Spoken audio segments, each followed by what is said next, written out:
Dans l'épisode 2, je te disais que j'avais quitté le salariat. Eh bien, cette période, ça a marqué un tournant dans ma vie. Pas seulement professionnel, vraiment à tous les niveaux.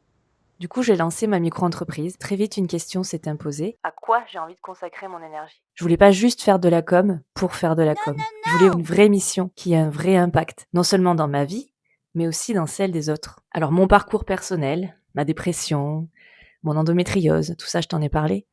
Mais les rencontres aussi que j'ai pu faire à ce moment-là de ma vie, tout ça, ça a permis de mettre en lumière quelque chose que, oui, je savais déjà, mais que j'avais jamais vraiment osé regarder en face et je m'étais pas forcément, penchée sur la chose. Tu te rends compte que les professionnels de santé, ils jouent un vrai rôle dans toutes nos vies, chacun de nous.